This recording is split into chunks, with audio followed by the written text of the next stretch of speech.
عارفة يا حبيبتي، الهدوء الإنثوي مش مجرد طبع لطيف، دي حالة عصبية وهرمونية وطاقية كاملة بيحصل فيها توازن بين جسمك وروحك ومخك، وده اللي بيخلي المعجزات تحصل فعلا. الهدوء يا قلبي مش ضعف، دي إعادة برمجة للجهاز العصبي. أول لما بتهدي الجهاز العصبي بتاعك، تحديدا العصب الحائر، بيبدأ يشتغل كويس أوي، وده العصب اللي مسؤول عن حالتك النفسية، ضربات قلبك، حتى طريقة تنفسك. يعني لما تهدي جسمك بيترجم الهدوء ده كأمان، والست لما تحس بالأمان تتحول فورا لأجمل نسخة فيها. وأهم حاجة، الهرمونات بتتظبط، الكورتيزول هرمون التوتر بينزل، والأكسيتوسين هرمون الحب الترابط بيزيد، وده بيخلي الست تلقائيا أهدى، أرق، وأكثر أنوثة، وجوزها بيحس بده فورا من طاقتها.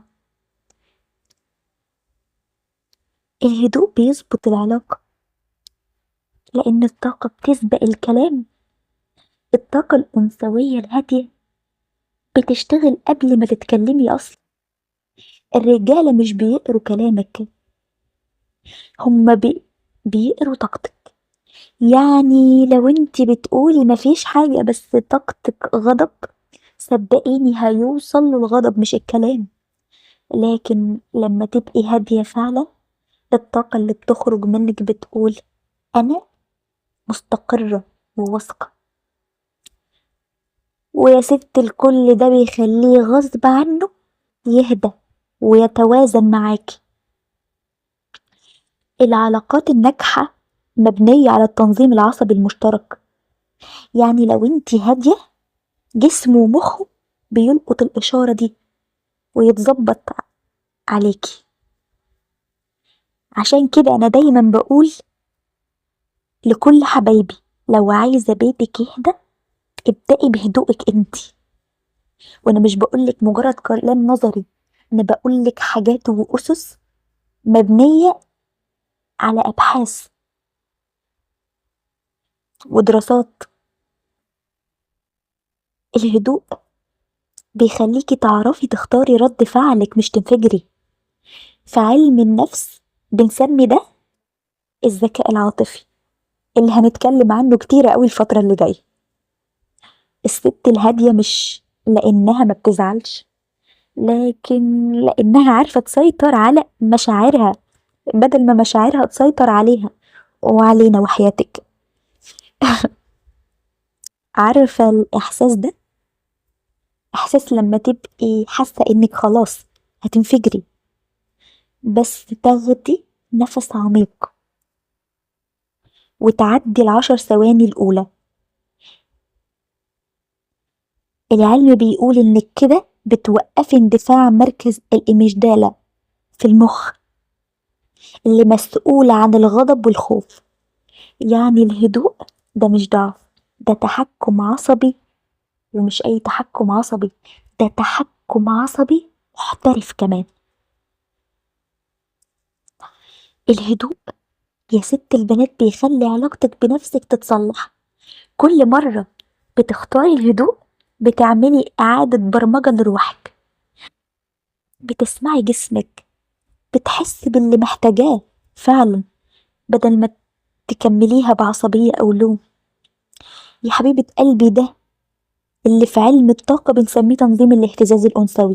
ها، أنا جبتلك كل حاجة بالأدلة والبراهين، حاجات علمية تقدري تبحثي في كل كلمة بقولها لك. كل ما تهدي موجتك بتعلى، وده بيخلي كل حاجة حواليك تترتب تلقائيا، شغل وفلوس وحب، حتى ملامحك بتتغير وتهدى. وأخيرا وليس آخرا، الهدوء مش بس للجواز، ده أسلوب حياة أنثوي. يا ست الكل الهدوء يخليكي أكثر حضور في كل لحظة، في الشغل تعرفي تاخدي قرارات بحكمة، مع أولادك بتتحولي لأمان مش تهديد، ومع نفسك ياه بتحبيها أكتر.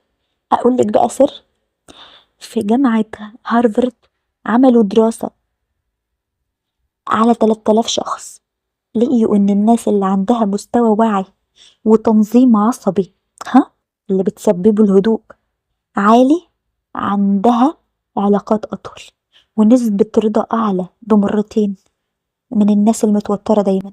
تخيلوا. آه الهدوء مش رفاهية على فكرة، دي طاقة أنوثة مقدسة لازم تكوني عليها، لازم، ودي فطرتك. لما تهدي مش بس بتريحي اللي حواليكي، انت بتعيدي الاتصال بروحك الأصلية، يا روح قلبي، النسخة اللي فيها سحر وهدوء وثقة، النسخة اللي ربنا خلقها عشان تنور مش عشان تعمل دوشة، هي كده كده موجودة فيكي، انتي بس بتفتكري، انتي بس بتقتنعي، انما انتي كده كده دي فطرتك، واللي هترتاحي جدا لو قررتي من اول دلوقتي انك تكونيها. خديها مني بقى، كل معجزة في الدنيا اقسم بالله بتبدأ من لحظة هدوء.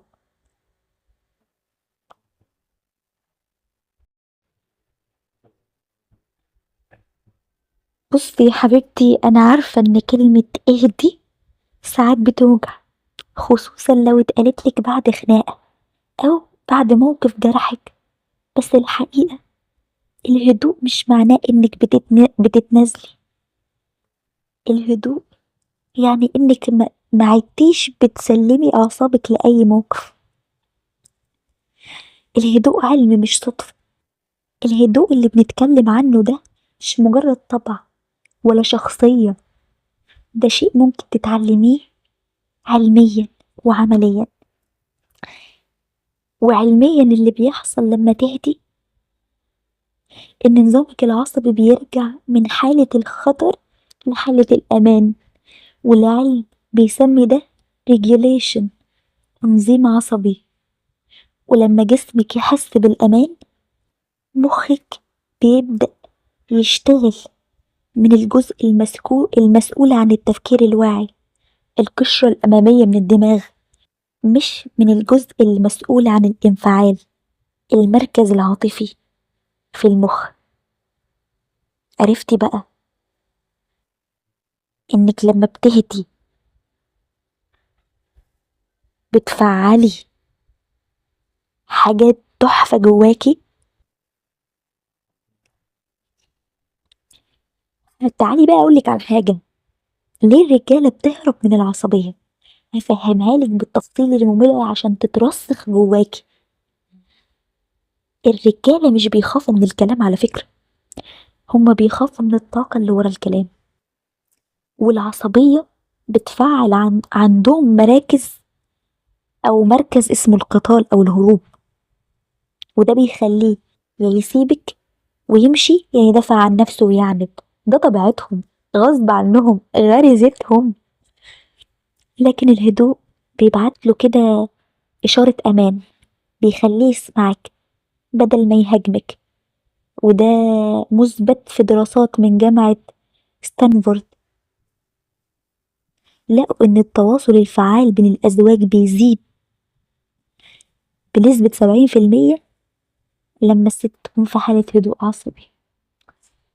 يا جماعة الهدوء مش سلاح ناعم، دي قوة بتخلي الراجل يقرب وهو نفسه مش فاهم ليه. على فكرة بقى، بعد كل الكلام عن الراجل وإنه خد أكتر من وقته في الفيديو بتاعنا، هدوءك برضو مش ليه، هدوءك يا حبيبة قلبي مش ليه، ده ليكي. لما بتهدي جهازك العصبي بيبدأ يفرز أكتر من 160 مادة كيميائية مسؤولة عن الراحة والسعادة، زي السيروتونين، الأكسيتوسين والأندروفين. المواد دي مش بس بتهديكي. يا حبيبة قلبي ده كمان بتحسن نومك وجمال بشرتك وحتى دورتك الشهرية بتنتظم. خدي بقى دي، كل ده بيحصل لأن الجسم بيفهم أنا في أمان، ولما جسمك يحس بالأمان بيبدأ يعيد بناء أنوثتك من أول. تعالوا بقى ناخد الهدوء من جانب تاني عشان أبقى لميت لكم كل شيء وكل النقاط الخاصة بالموضوع ده. في علم الطاقة بنسمي الهدوء حالة استقبال، أو بيسموها، أنا ما سميتش حاجة. الأنثى في جوهرها مش لازم تلاحق، هي المفروض تجذب. الهدوء هو اللي بيخلي الطاقة تشتغل لحسابك. لما تهدي الكون كله يبدأ يتحرك في صفك، الرسايل توصل، الناس تتصل، الفرص تفتح من غير ما تجهدي نفسك. وهو ده الفرق بين الست اللي بتحاول تمشي كل حاجة بالعافية والست اللي بتمشي الدنيا وهي قاعدة في هدوءها. الهدوء مش يعني السكوت، لا لا يا حبيبتي، ده وعي. في دراسة من جامعة معينة مش فاكراها، لو عملتوا بحث هتلاقوها، لقيوا إن الستات اللي بيمتلكوا الذكاء العاطفي العالي بيحلوا 80% من مشاكلهم الزوجية من غير صدام مباشر. ازاي؟ لأنهم بيختاروا الوقت والطريقة الصح، بيفهموا إن الرد مش لازم يكون فوري، الرد لازم يكون واعي. يعني قبل ما تتكلمي ارجعي لنفسك واسألي، أنا دلوقتي بتكلم من وجعي ولا من وعي؟ وده فرق السما والأرض. هقولك على حاجة عكس المعتاد، الهدوء بيخلي صوتك مسموع، وتعالي أقولك ازاي. لما تبقي هادية نغمة صوتك نفسها بتتغير. نغمة الصوت الهادية بتخلي المخ البشري عند اللي قدامك يدخل في حالة استقبال بدل الدفاع. العلماء أثبتوا إن نغمة، مش عارفة أنا ليه بقى عمالة أتلعثم في الجزء ده كتير، بس هنسكيب الجزء ده. العلم أثبتوا إن نغمة الصوت المنخفضة والبطيئة بتنشط عند الراجل الجزء المسؤول عن التركيز والاستماع. عشان كده لو عايزة كلامك يوصل ما تعليش صوتك، نزلي طاقتك. تعالي بقى أقولك ازاي تدربي نفسك على الهدوء. أول حاجة النفس، كل مرة تتنرفزي خدي 3 أنفاس بطيئة.